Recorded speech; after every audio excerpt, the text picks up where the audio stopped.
എല്ലാവർക്കും നമസ്കാരം. ഈ രാമായണ മാസത്തിൽ കുറച്ചു നേരം നമുക്ക് രാമായണ വിചാരം ചെയ്യാം. വേദങ്ങളുടെ രൂപമാണ് രാമായണം. നമുക്കറിയാം, വേദം ഋഗ്വേദം, യജുർവേദം, സാമവേദം, അഥർവവേദം എന്നിങ്ങനെ 4ആയിട്ട് തിരിച്ചിട്ടുണ്ട്. ഇവയുടെ രൂപമാണ് രാമായണം എന്ന് പറയുമ്പോൾ നമ്മൾ എങ്ങനെയാണ് അത് മനസ്സിലാക്കുക? അതായത് ഋഗ്വേദം എന്നത് ശ്രീരാമനാണ്, യജുർവേദം എന്നുള്ളത് ലക്ഷ്മണനാണ്, സാമവേദം എന്നുള്ളത് ഭരതനും, അഥർവവേദം എന്നുള്ളത് ശത്രുഘ്നനും. ഇതെങ്ങനെ മനസ്സിലാക്കാമെന്ന് വിചാരിച്ചാൽ, ഋഗ്വേദവും യജുർവേദവും എന്തിനു വേണ്ടിയിട്ടാണ് ഉപയോഗിക്കുക? അവയിൽ സൂക്തങ്ങളാണുള്ളത്. അവയിലെ സൂക്തങ്ങൾ അല്ലെങ്കിൽ മന്ത്രങ്ങൾ യജ്ഞങ്ങൾക്ക് വേണ്ടിയിട്ടാണ് ഉപയോഗിക്കുന്നത്. അതുകൊണ്ടാണ് വിശ്വാമിത്ര മഹർഷി ശ്രീരാമനെയും ലക്ഷ്മണനെയും യാഗവും യജ്ഞവും സംരക്ഷിക്കുന്നതിനായിട്ട് കൂട്ടിക്കൊണ്ടുപോയത്. ഭരതൻ സാമവേദത്തെ പ്രതിനിധാനം ചെയ്യുന്നു. സാമവേദം എന്നാൽ ഋഗ്വേദത്തിലെയും യജുർവേദത്തിലെയും സൂക്തങ്ങളെ ഗാനരൂപത്തിൽ ചൊല്ലുമ്പോൾ അല്ലെങ്കിൽ ആലപിക്കുമ്പോൾ അത് സാമവേദമായി. ഭരതൻ എന്താണ് ചെയ്തത്? 14 വർഷം നന്ദിഗ്രാമത്തിൽ ശ്രീരാമൻ്റെ കഥകൾ പാടുകയായിരുന്നു. അതുകൊണ്ടാണ് ഭരതൻ സാമവേദത്തെ പ്രതിനിധാനം ചെയ്യുന്നു എന്ന് പറയുന്നത്.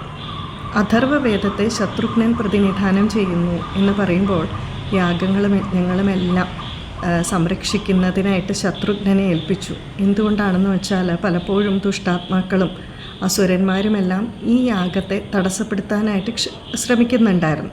അപ്പോൾ ആ സമയത്ത് ഈ ദുരാത്മാക്കളെയും അല്ലെങ്കിൽ അസുരന്മാരെ വധിക്കുന്നതിനായിട്ട് ശത്രുഘ്നനെയാണ് നിയോഗിക്കപ്പെട്ടിരുന്നത്. ഇതിൽ നിന്നും നമ്മൾ എന്താണ് മനസ്സിലാക്കുന്നത്? ശരിക്കു പറഞ്ഞാൽ വേദങ്ങളുടെ അന്തസത്ത തന്നെയാണ് രാമായണം. വേദവും രാമായണവും തമ്മിൽ വേറിട്ട് നിൽക്കുന്നില്ല എന്നാണ്. അങ്ങനെയുള്ള വേദത്തിലും രാമായണത്തിലുമെല്ലാം നമ്മളുടെ ജീവിതവുമായി ബന്ധപ്പെട്ട് നിൽക്കുന്ന ധാരാളം സംഭവങ്ങൾ യോജിപ്പിച്ചിട്ടുണ്ട്. അല്ലെങ്കിൽ നമ്മളുടെ ജീവിതത്തിൽ ഓരോ കാര്യങ്ങൾ സംഭവിക്കുമ്പോൾ അതിനെ എങ്ങനെ നമ്മൾ കൈകാര്യം ചെയ്യണം എന്നുള്ള പാഠങ്ങൾ ഈ വേദത്തിലും രാമായണത്തിലുമുണ്ട്. രാമായണത്തിലെ ഒരു ഭാഗം അത് ഉദാഹരണമായിട്ടെടുത്ത് നമുക്കൊന്ന് നോക്കാം. ഇവിടെ നമ്മൾ പറയാൻ പോകുന്നത് അധ്യാത്മരാമായണം കിളിപ്പാട്ടാണ്. അതിൽ ഏറ്റവും പ്രശസ്തമായിട്ടുള്ള ലക്ഷ്മണ ഉപദേശം. ഈ ഗ്രന്ഥം വെച്ച് ശ്ലോകം നോക്കിക്കൊണ്ട് തന്നെ നമുക്ക് പറയാം, ഈ ലക്ഷ്മണ ഉപദേശം നടക്കുന്നതിന് മുമ്പായിട്ട് എന്താണ് സംഭവിക്കുക? കൗസല്യാദേവി ശ്രീരാമൻ വനവാസത്തിന് പോവുകയാണെന്ന് അറിഞ്ഞപ്പോൾ വളരെയധികം ദുഃഖിതയായിട്ട് അലമുറയിട്ട് കരയുന്നുണ്ട്. അച്ഛനും അമ്മയും ഒരേപോലെ മക്കളിൽ സ്വാധീനം ചെലുത്തുന്നവരാണ്, അല്ലെങ്കിൽ 2 പേർക്കും ഒരേ പ്രാധാന്യമുണ്ട്. അതുകൊണ്ട് അച്ഛൻ കാട്ടിലേക്ക് പോകാൻ പറഞ്ഞാൽ ഞാൻ പറയുന്നു നീ കാട്ടിലേക്ക് പോകണ്ട എന്ന്. അപ്പോൾ അമ്മയുടെ വാക്കുമനുസരിക്കാൻ നീ ബാധ്യസ്ഥനാണ് എന്ന് ശ്രീരാമനോട് പറയുകയാണ്. പക്ഷേ ഉള്ളിൻ്റെ ഉള്ളിലെ കൗസല്യാദേവിക്ക് അറിയാം ശ്രീരാമൻ ധർമ്മം വിട്ടൊന്നും പ്രവർത്തിക്കുകയില്ല എന്ന്. അതുകൊണ്ട് പിന്നെ പറയുന്നുണ്ട്, നീ കാട്ടിലേക്ക് പോയാൽ ഞാനും കാട്ടിലേക്ക് വരും, ഇവിടെ എനിക്ക് വേറെ സുഖമൊന്നുമില്ല എന്ന് പറഞ്ഞ് നിലവിളിക്കുകയാണ്. അതിനുശേഷം ബോധരഹിതയായിട്ട് നിലംപതിക്കുന്നു. വീണ്ടും എഴുന്നേറ്റിട്ട് കുറേ കാര്യങ്ങൾ പുലമ്പുന്നുണ്ട്.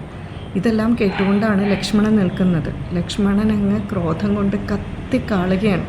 പിന്നീടാണ് ലക്ഷ്മണൻ ആ ക്രോധത്തിൽ തൻ്റെ അച്ഛനെ പറ്റി വളരെ മോശമായിട്ടുള്ള വാക്കുകൾ ഉപയോഗിക്കുന്നത്.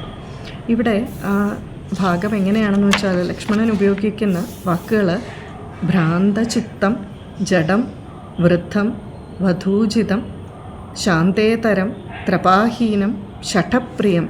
അതിനുശേഷം പറയുന്നുണ്ട്, ഞാൻ ബന്ധിച്ചു താതനെയും പിന്നെ ഞാൻ പരിപന്ഥികളായുള്ളവരെയും ഒക്കവേ അന്തകൻ വീട്ടിൻ നയച്ച അഭിഷേകം ഒരന്തരം കൂടാതെ സാധിച്ചു കൊള്ളുവൻ. ഇവിടെ അച്ഛനെ എന്തൊക്കെ പദങ്ങൾ കൊണ്ടാണ് ലക്ഷ്മണൻ വിശേഷിപ്പിച്ചിരിക്കുന്നത് നോക്കാം. 1 വൃദ്ധൻ, ജഡബുദ്ധി, ഭ്രാന്തൻ, പിന്നെന്താണ് ഭാര്യയ്ക്കധീനനായിട്ടുള്ളവൻ, ഹെൻപെക്ട് അല്ലേ, അല്ലെങ്കിൽ സ്ത്രീലമ്പടൻ, നാണം കെട്ടവൻ. ഇങ്ങനെയൊക്കെയുള്ള അച്ഛനെയും എതിരാളികളെയും എല്ലാം ബന്ധിച്ച് അവരെ കൊന്ന് ഞാൻ ഈ ഒരു അഭിഷേകം നടത്താം എന്ന് വളരെ തീക്കനൽ പോലെ ജ്വലിച്ചുകൊണ്ടാണ് ലക്ഷ്മണൻ ഇത് പറയുന്നത്. ശരിക്കും പറഞ്ഞാൽ ലക്ഷ്മണൻ ഇത് ആരുടെയൊക്കെ മുന്നിൽ വെച്ചാണ് പറയുന്നത്?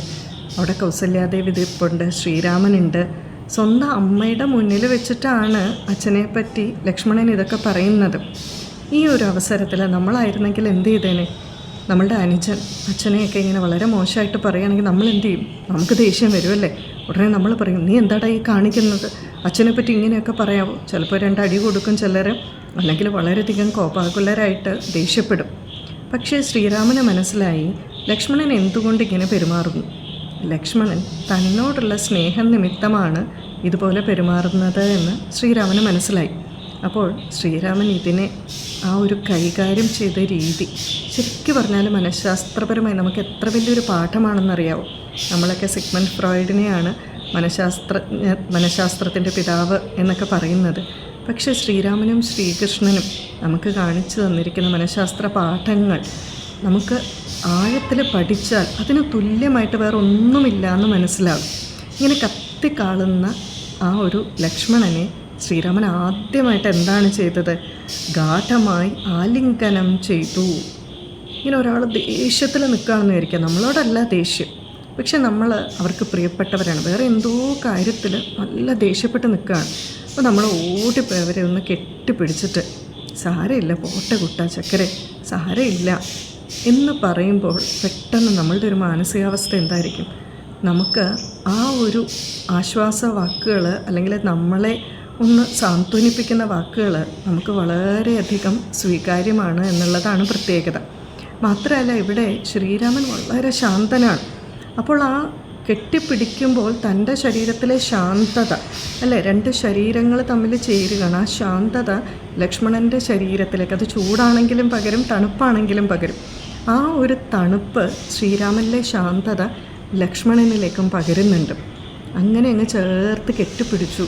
അപ്പോൾ തന്നെ ലക്ഷ്മണന് സമാധാനമായി. കാരണം എന്തുകൊണ്ടാണ്? തൻ്റെ ഏറ്റവും പ്രിയപ്പെട്ടവനാണ് കെട്ടിപ്പിടിക്കുന്നത്. അത് കഴിഞ്ഞിട്ട് പിന്നെ എന്താണ്, ഒന്ന് ചെറുതായിട്ടൊന്ന് പുഞ്ചിരിച്ചുകൊണ്ട് പിന്നെ ഉപയോഗിക്കുന്ന വാക്കുകൾ എന്താണ്? വത്സ, സൗമിത്രേ.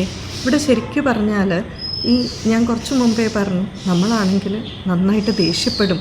ശ്രീരാമൻ എത്ര ശാന്തമായിട്ടാണിത് കൈകാര്യം ചെയ്യുന്നതെന്ന്. എന്നാൽ ശ്രീരാമന് ദേഷ്യപ്പെടാൻ അറിയാൻ പാടില്ലാഞ്ഞിട്ടാണോ? നമ്മൾ വരുണ ഭഗവാന്റെ മുന്നിൽ ശ്രീരാമൻ്റെ ക്രോധം നമ്മൾ ശരിക്കും കാണുന്നുണ്ട്. അതുപോലെ തന്നെ സുഗ്രീവൻ ചാതുർമാസ്യം കഴിഞ്ഞിട്ട് തൻ്റെ ആ വാഗ്ദാനമൊക്കെ മറന്നിരിക്കുമ്പോൾ ആ ലക്ഷ്മണൻ്റെ അടുക്കൽ പറഞ്ഞു വിടുന്നത് പണ്ട് ആ ബാലിയെ കൊന്നതുപോലത്തെ അമ്പിനി എൻ്റെ കയ്യിലുണ്ട് എന്നാണ്. അപ്പോൾ എവിടെയാണ് ക്രോധം അഭിനയിക്കേണ്ടത്? ശരിക്കും ഭഗവാൻ എപ്പോഴും ശാന്തനാണ്. എന്നാൽ ക്രോധം അഭിനയിക്കുക, തനിക്ക് ആ ചെയ്തത് ഇഷ്ടമായില്ല എന്ന് അറിയിക്കണമല്ലോ. ഇപ്പോൾ ശരിക്കും വേണമെങ്കിൽ അഭിനയിക്കുകയാണ് എന്ന് പറയാം. അവിടെ അവരെ അത് ബാധിക്കുന്നില്ല.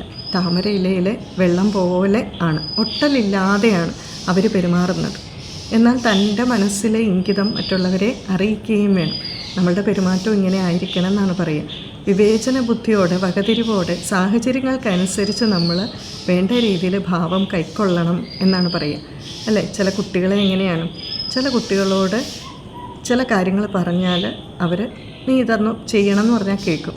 ചില കുട്ടികളാണെങ്കിലോ ഒന്ന് കൈയൊക്കെ പൊക്കിയിട്ട് ഒറ്റ ഒരെണ്ണം ഞാൻ തരണം എന്ന് പറഞ്ഞാലേ കേൾക്കും. ചില കുട്ടികളാണെങ്കിൽ 2 അടി കിട്ടിയാലേ കേൾക്കും. ചില കുട്ടികൾ ചിലപ്പോൾ 2 അടി കിട്ടിയാലും കേൾക്കില്ല. അമ്മമാർക്കറിയാം ഈ കുട്ടികളെ എങ്ങനെ കൈകാര്യം ചെയ്യണം. അപ്പോൾ അതുപോലെ തന്നെ ശ്രീരാമൻ ഇവിടെ ലക്ഷ്മണനെ കൈകാര്യം ചെയ്തത് ആ സ്നേഹത്തിലൂടെയാണ്. ആദ്യം തന്നെ വിളിക്കുകയാണ് കെട്ടിപ്പിടിച്ചിട്ട്, വത്സ, എൻ്റെ ചക്കരെ, എൻ്റെ കുട്ട എന്നുള്ള രീതിയിലാണ്, അത്ര സ്നേഹത്തിലാണ് വിളിക്കുന്നത്. അടുത്ത വാക്കാണ് നമ്മൾ ഏറ്റവും ശ്രദ്ധിക്കേണ്ടത്. സൗമിത്രേ, സുമിത്രയുടെ പുത്ര, അമ്മയുടെ പേര് ചേർത്താണ് വിളിച്ചിരിക്കുന്നത്. ഇവിടെ നമ്മൾ ശ്രദ്ധിക്കേണ്ടത് ശ്രീരാമൻ അച്ഛൻ്റെ പേര് ഉപയോഗിച്ചില്ല. കാരണം എന്താണ്? ലക്ഷ്മണൻ ഇവിടെ അച്ഛനോടാണ് ദേഷ്യം. അപ്പോൾ അച്ഛൻ്റെ പേര് ഉപയോഗിച്ചാൽ എങ്ങനെ ഇരിക്കും? ഇവിടെ അമ്മയുടെ പേര് ഉപയോഗിച്ചു. അപ്പോൾ അമ്മയുടെ പേര് ഉപയോഗിക്കുമ്പോഴോ ലക്ഷ്മണന് ഏറ്റവും ബഹുമാനവും ആദരവും ഉള്ളയാളാണ് അമ്മ. ആ അമ്മയ്ക്കൊരു മോശം വരാൻ ലക്ഷ്മണൻ ഒരിക്കലും തയ്യാറാവില്ല. അതുപോലെ തന്നെ എന്താണ്, ആ സുമിത്രയുടെ പുത്ര എന്ന് പറയുമ്പോൾ താനൊരു കുഞ്ഞായിട്ട് മാറും, അല്ലേ? ഇത്രയാണെങ്കിലും അമ്മയുടെ അടുക്കൽ എത്ര പ്രായമുള്ളവരാണെങ്കിൽ കുഞ്ഞായിട്ട് മാറും. അപ്പോൾ ആ ഒരു ഭാവത്തിലേക്ക് ശ്രീരാമൻ ആദ്യം തന്നെ ലക്ഷ്മണനെ കൊണ്ടുവരുന്നുണ്ട്. വത്സ, സൗമിത്രേ, കുമാര, നീ കേൾക്കണം. എന്നിട്ട് പറയുകയാണ്, ഞാൻ പറയുന്നത് നീ ഒന്ന് ശ്രദ്ധിച്ച് കേൾക്ക്. മത്സരാദ്യം കളഞ്ഞ് എന്നോട് വാക്കുകൾ, നീ ഈ വാശിയും ദേഷ്യമൊക്കെ കളഞ്ഞിട്ട് ഒന്ന് സമാധാനമായിട്ട് ഞാൻ പറയുന്ന എൻ്റെ കുട്ടനൊന്ന് കേൾക്ക് എന്ന് പറയുമ്പോഴേക്കും ഇവിടെ എന്താണ്, ശ്രീരാമൻ ശരിക്കും ആ ലക്ഷ്മണനെ തൻ്റെ വാക്കുകൾ കേൾക്കാൻ ഒന്ന് സെറ്റിൽഡാക്കി എന്നൊക്കെ പറയത്തില്ല, ഒന്ന് തയ്യാറാക്കി. അതാണ് ആ രംഗം ശരിയായ രീതിയിൽ മാനേജ് ചെയ്തു എന്ന് വേണമെങ്കിൽ നമുക്ക് പറയാൻ സാധിക്കും. അത് കഴിഞ്ഞിട്ട് പിന്നെ എന്താണ്, പിന്നെ വളരെ വലിയ തത്വമൊക്കെയാണ്, മായയെപ്പറ്റിയും ഒക്കെയാണ് ശ്രീരാമൻ പറയുന്നത്. പക്ഷെ നമ്മളാണ് ഈ സമയത്തിലെങ്കിലോ നല്ല ദേഷ്യപ്പെട്ടിരിക്കുന്ന ഒരു സമയത്ത് ഇതുപോലെ മായയെപ്പറ്റിയും വലിയ വേദാന്തമൊക്കെ പറയാൻ വന്നാൽ നമ്മൾ എന്ത് പറയും അവരോട്? നിങ്ങളിങ്ങനെ കിടന്ന് വലിയ വേദാന്തമൊന്നും ഇപ്പോൾ പറയണ്ട കേട്ടോ, എനിക്കിപ്പോൾ അതൊന്നും കേൾക്കാനുള്ള മൂഡിലല്ല എന്ന് പറയും. പക്ഷേ ഇവിടെ ലക്ഷ്മണൻ മറുത്തൊന്നും പറഞ്ഞില്ല. കാരണം ശ്രീരാമൻ പറയുന്നത് കേൾക്കാനുള്ള ഒരു തലത്തിലേക്ക് ആരെ കൊണ്ടുവന്നു? ലക്ഷ്മണനെ ശ്രീരാമൻ കൊണ്ടുവന്നു. അതിന് ശേഷമാണ് തത്വമൊക്കെ പറയുന്നത്. അത് കഴിഞ്ഞിട്ട് പിന്നെ പറയുന്നുണ്ട്, നീ കൊല്ലാന്നൊക്കെയല്ലേ പറഞ്ഞത് അച്ഛനെ പറ്റി അല്ലേ, ഇങ്ങനെയൊക്കെ പറയാവോ എന്നൊക്കെയുള്ള രീതിയിൽ പിന്നെ സംസാരിക്കുന്നുണ്ട്. ആദ്യമേ കുറ്റപ്പെടുത്തി ഇതൊന്നും സംസാരിക്കുന്നില്ല. നോക്കൂ, ഇത് നമ്മുടെ ജീവിതത്തിൽ കാണിച്ചു തരുന്ന പാഠങ്ങൾ എത്ര മാത്രമാണ്. ജീവിതത്തിലെ ഓരോരോ സാഹചര്യങ്ങളെ നേരിടാൻ ഇതുപോലെ രാമായണത്തിലെ ഓരോ പാഠവും നമ്മളെ സഹായിക്കുന്നുണ്ട്. പക്ഷേ ഈ ഒരു ഭാഗം എടുത്ത് നമ്മൾ നോക്കുമ്പോൾ ഈ ഒരു ഭാഗത്തിൽ നിന്ന് ഈ ഒരു പാഠമായിരിക്കില്ല. വേറൊരാൾ നോക്കുമ്പോൾ ആ ഒരു വേറൊരു ആംഗിളിൽ നമ്മൾ ചിന്തിക്കുമ്പോൾ അതിൽ നിന്ന് വേറൊരു പാഠം കാണും. ഇതുപോലെ ഈ ഒരേ ഭാഗത്ത് നിന്നും 15, 20, 100 പാഠങ്ങൾ, ജീവിത പാഠങ്ങൾ നമുക്ക് ലഭിക്കും. ശരിയായ രീതിയിൽ ഇരുന്ന് പഠിച്ച് മനനം ചെയ്യുകയാണെങ്കിൽ. അങ്ങനെ നോക്കുമ്പോൾ ഈ രാമായണവും വേദവും ഒക്കെ നമ്മുടെ ജീവിതത്തേക്കുള്ള പാഠങ്ങളുടെ നിധികൾ തന്നെയാണ്. അതുകൊണ്ട് തന്നെ അവ മനസ്സിലാക്കാനും അത് ജീവിതത്തിൽ പ്രാവർത്തികമാക്കാനും ഭഗവാൻ നമ്മളെ അനുഗ്രഹിക്കട്ടെ എന്ന് പ്രാർത്ഥിച്ചുകൊണ്ട് നിർത്തുന്നു. നമസ്കാരം.